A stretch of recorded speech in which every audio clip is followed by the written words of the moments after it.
प्रभु यीशु मसीह के सामर्थ्य नाम में आप सबों को जय मसीह की प्रियो। एक बार फिर आपके साथ हूँ। मैं डॉक्टर सौरभ पंडोरिया बालाघाट से आपके साथ हूँ। आज मैं आपके सामने जिस बात को रखना चाह रहा हूँ वो बात है न्यूट्रल हो जाना।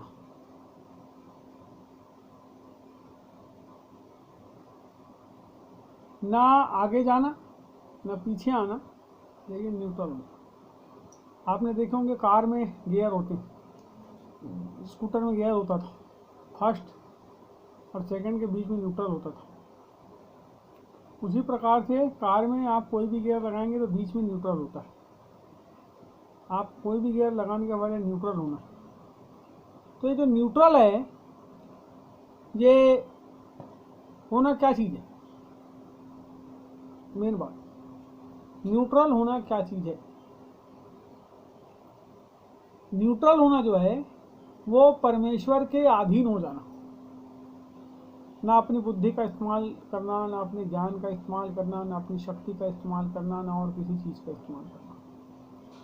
केवल परमेश्वर के अधीन हो जाना और परमेश्वर जो भी हमसे चाहते हैं उस चाहत को अपने जीवन के अंदर पूरा करना, या जैसा वो चाहते हैं बस उस चाहत में अपने आप को ढाल देना।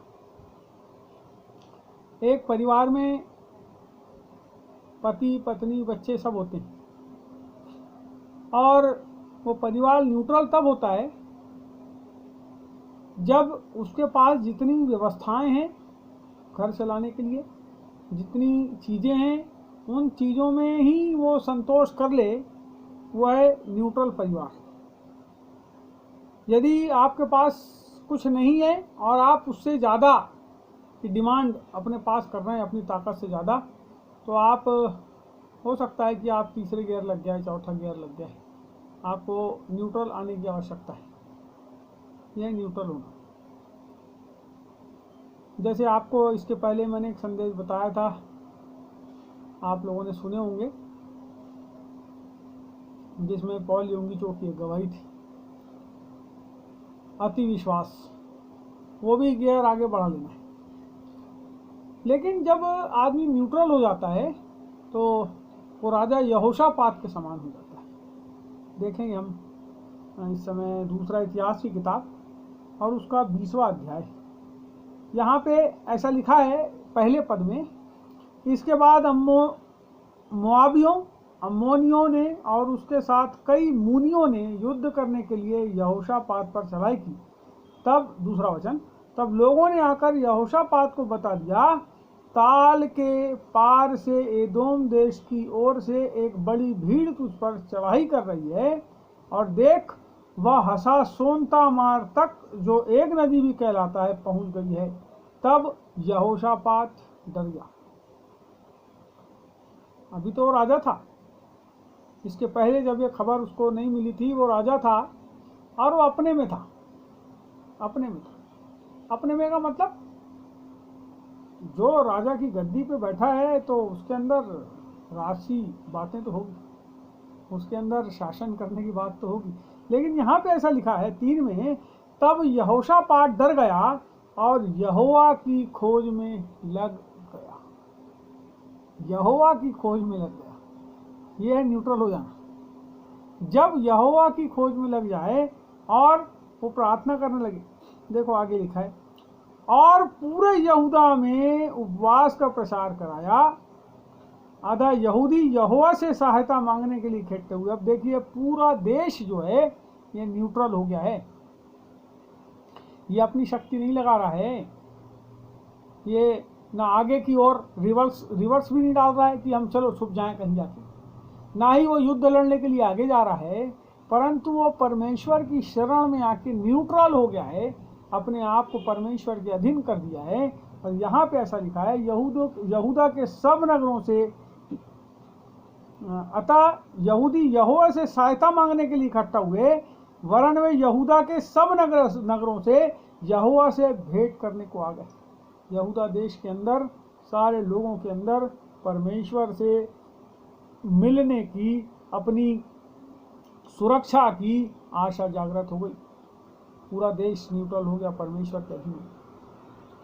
और 5वें पद में आप देखेंगे यहाँ लिखा, तब यहोशापात यहोवा के भवन में नए आंगन के सामने यहूदियों और यरूशलेमियों को की मंडली में खड़ा होकर यह कहने लगा, हे हमारे पितरों के परमेश्वर। अब यहाँ प्रार्थना कर रहा है वो परमेश्वर, यहाँ पे वो प्रार्थना कर रहा है परमेश्वर। जब आप इस पूरे अध्याय को पढ़ेंगे यहाँ पे आपको परमेश्वर के अद्भुत आश्चर्यजनक कार्य दिखते। ये लोगों ने अपने आप को न्यूट्रल कर दिया और परमेश्वर की अधीनता में आ गए। अब जब कोई बंदा, कोई सृजित व्यक्तित्व परमेश्वर की अर्थात अपने सृजनकर्ता की उपस्थिति में, उसकी सुरक्षा में, उसकी पनाह में जब आ जाता है तो उसकी सुरक्षा परमेश्वर करता है। ये सारे लोग जो हैं, पूरी मंडली जो है, पूरे लोग जो हैं, पूरे यहूदा प्रांत के लोग यरूशलेम के अंदर में जमा हुए और ये परमेश्वर से प्रार्थना करें। उनका राजा प्रार्थना कर रहा, साथ में प्रजा भी प्रार्थना कर रही है और यहाँ पे उपास भी जो है वो कर रहे हैं, उपास करने के लिए ये लोग जमा हो गए। अभी हमारे बालाघाट में भी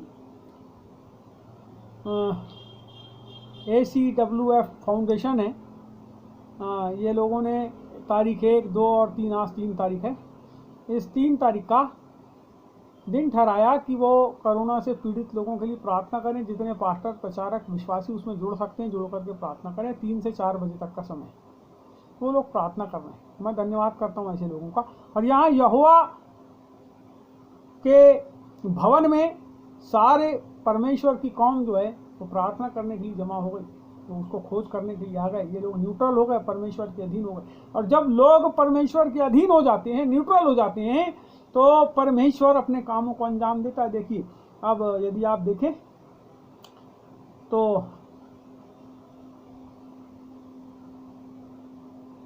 22 में आप देखिएगा, 22वां अध्याय, उसके ऊपर भी है बहुत सी चीज, लेकिन 22 से देखिए। जिस समय वे गाकर स्तुति करने लगे, ये युद्ध के पहले की बात है, देखिएगा, युद्ध के पहले की बात है। यहाँ पे जिस समय वे स्तुति गाकर स्तुति करने लगे, उसी समय यहोवा ने अम्मोनियों, मोआबियों और सेईर के पहाड़ी देश के लोगों पर, जो यहूदा के विरुद्ध आ रहे थे, परमेश्वर ने उन लोगों के पर जो यहूदा के विरोध में उनसे युद्ध करने के लिए आ रहे थे, घातकों को बैठा दिया कि वे मारे, और वे मारे गए।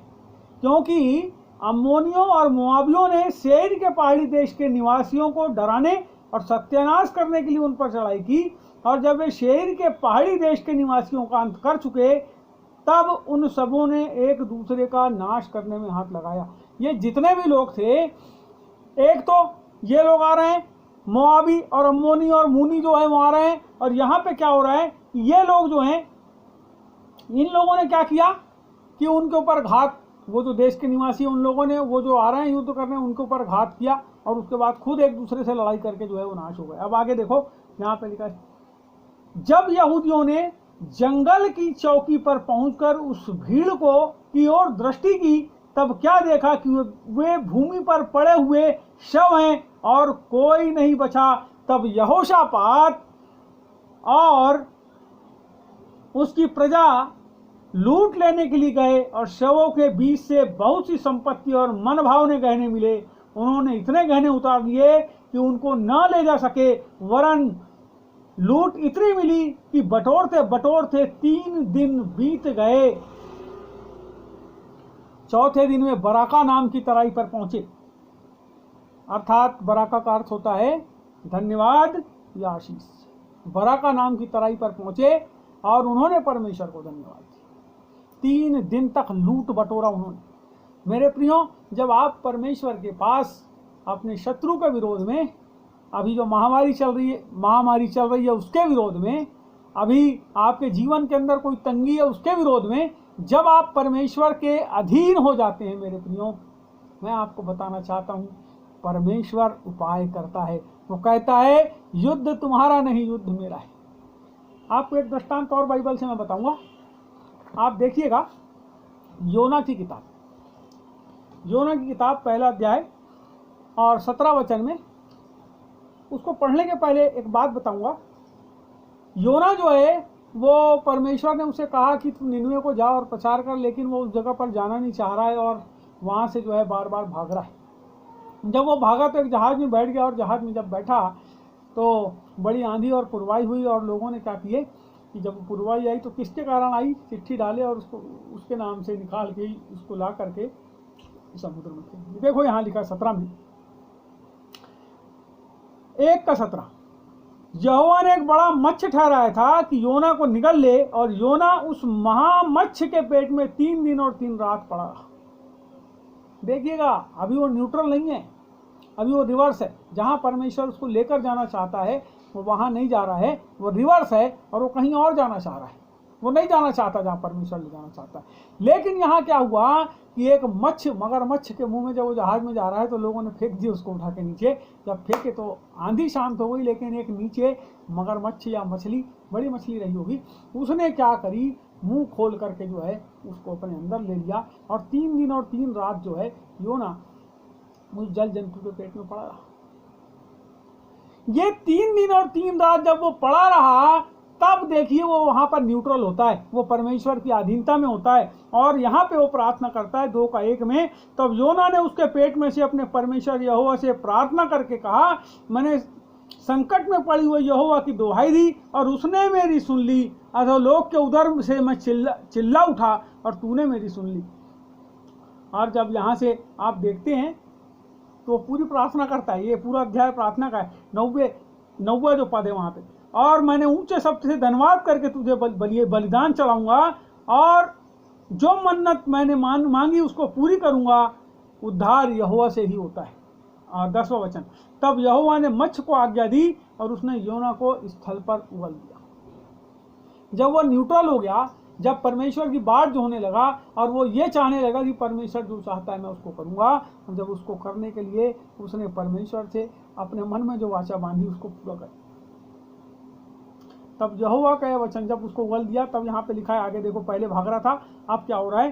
तब यहोवा का वचन दूसरी बार योना के पास पहुंचा, उठकर उस बड़े नगर निनवे को जा, जो बात मैं तुझसे कहूंगा, और उसको वहां प्रचार कर। 3 वचन, और योना जो है निनवे को गया और वहां प्रचार किया। मैं आपको बताना चाहता हूं मेरे प्रियो, कई बार हम अपने मन की मर्जी करते हैं, कई बार हम वो करते हैं जो हमें नहीं करना है, जो परमेश्वर नहीं चाहता। कई बार हम संसार में रहते हैं, उसकी अभिलाषाओं में फंसकर सब कुछ को अपनी इच्छा के अनुसार अपने जीवन में पूरा करना चाहते हैं। हमारे पास कपड़े भरे अलमारियों में, 4 जोड़ी 5 जोड़ी, लेकिन लोग 50-50 जोड़ी कपड़े ला के भरते हैं अपने घर में, और मैं ऐसा सोचता हूं कि साल में एक बार भी उस कपड़े को नहीं पहनते हूं। ये जो जिंदगी है ये न्यूट्रल नहीं है, 4थे गियर 5वें गियर पर चले गई है। ये जो जिंदगी है, जब विलासिता में जीवन व्यतीत होने लगता है तो आप समझ जाओ ये जो जिंदगी है न्यूट्रल नहीं है, परमेश्वर की अधीनता में नहीं। जब आपकी जिंदगी में पाप आपको बार बार करने के लिए, उस पाप को आपके जीवन में होने के लिए जब प्रलोभन आने लगते हैं, न्योते आने लगते हैं, तो आप समझ जाओ आपकी जो जीवन है वो न्यूट्रल पे, आपकी जो गाड़ी है उसका गियर जो है रिवर्स में लग गया है।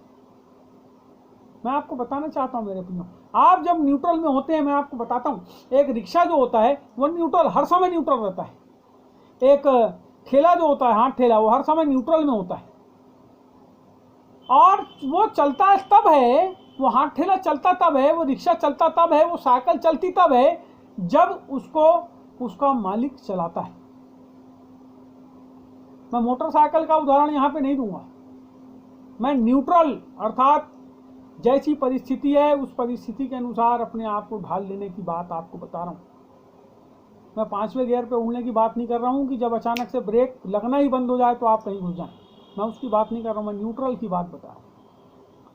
आपको न्यूट्रल होना है, चाहे आपके जीवन का मालिक इस संसार में इस समय अभी सुनने वालों के जीवन में कोई भी हो, लेकिन मैं आपको बताता हूँ, यदि आपका जीवन इसी समय परमेश्वर की अधीनता में न्यूट्रल अवस्था में हो जाएगा, परमेश्वर आपके जीवन से उन कामों को, उन बातों को पूरा करेगा जो आपने कल्पना भी नहीं।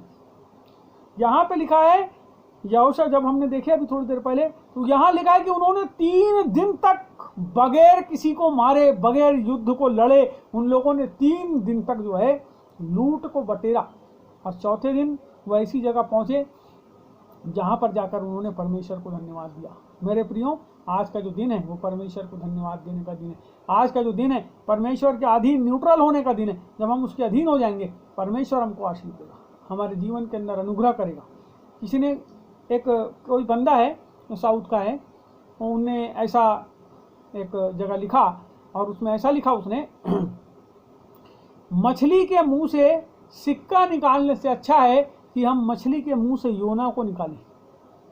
मछली के मुंह से, समझ रहे हैं मेरी बात, मछली के मुंह से सिक्का निकालने से अच्छा है कि हम मछली के मुंह से योना को निकालें। मेरे प्रियो, यदि आप आज योना बन जाते हैं, यदि आप यहोशापात बन जाते हैं, यदि आप यहूदा के वो लोग बन जाते हैं जो परमेश्वर के अधीन हो गए, मैं आपको बताना चाहता हूं आज और इसी समय आप हजारों लोगों का उद्धार का कारण हो जाएंगे। क्योंकि परमेश्वर के हाथ में आया हुआ कोई भी हथियार मामूली नहीं होता। आप उसके हाथ के हथियार बन जाओ, आप उसके अधीन हो जाओ, परमेश्वर आपको नियत समय पर उठाएगा। आप उससे प्रार्थना करो अपने लिए, अपने देश के लोगों के लिए, और जैसा वो चाहता है वैसे अपनी ज़िंदगी को जीना चालू करें। प्रियो, जब हम वैसा करेंगे परमेश्वर हमें आशीष देगा। Praise the Lord. इतना ही कहना चाहूँगा और इस समय हम प्रार्थना करेंगे। परमेश्वर खुदावंद, राजाओं के राजा, प्रभुओं के प्रभु, यहोवा सिदकेनु, यहोवा राफा, यहोवा शालेम, यहोवा नीसी, यहोवा हमारे बनाने वाले प्रभु, इस समय हम आपके पास यीशु मसीह नासरी के द्वारा आते प्रभु, उसके लहू के द्वारा। खुदा, हम तुझसे प्रार्थना करते जितने लोगों ने इस बात को सुना है, इस वचन को सुना है, उस पर तेरी आशीष हो खुदावंद परमेश्वर, यीशु मसीह के नाम से। खुदा, हम अपने आप को तेरे अधीन करते हैं कि तू जो चाहे हमारे जीवन के अंदर करे प्रभु। तू जैसी प्रार्थना चाहे, जैसे कार्य चाहे हमारे जीवन से करा प्रभु। हम अपने आप को तेरे अधीन करते हैं। तुझे धन्यवाद देते हैं प्रभु उन तमाम लोगों के लिए जो इस महामारी में जूझ रहे हैं प्रभु। हम प्रार्थना करते वो सब प्रभु न्यूट्रल होकर अपने आप को तेरे अधीन करें, जिससे तू उनके जीवन में अद्भुत कामों को अंजाम दे। हम तुझसे प्रार्थना करते, धन्यवाद देते हैं प्रभु। हमने जो कहा है तूने सुना है और उसके ऊपर आशीष दे प्रभु। सुनने वालों के हृदय के अंदर प्रभु तेरा पवित्र आत्मा काम करे प्रभु। यही प्रार्थना दुआ करते हैं परमेश्वर। तेरे अनुग्रह को चाहते हैं, तेरे सिंहासन को प्रभु उनके जीवन पर चाहते हैं और धन्यवाद देते हैं यीशु के नाम से। प्रियो, प्रेज द लॉर्ड। इस समय मैं आपके साथ हूँ और आपसे निवेदन करना चाहूँगा कि यदि आपने मेरे चैनल को सब्सक्राइब नहीं किया है तो उसे सब्सक्राइब करें, उसे शेयर करें। परमेश्वर इन संदेशों के द्वारा बहुतों के जीवन के अंदर आशीष देगा। और मेरे प्रियो, यदि अच्छा लगे तो लाइक करें। कोई गलती है तो नीचे कमेंट बॉक्स में मुझे चेताएं, बताएं। आज इतना ही। आप सबको प्रेज द लॉर्ड। प्रभु आपको आशीष।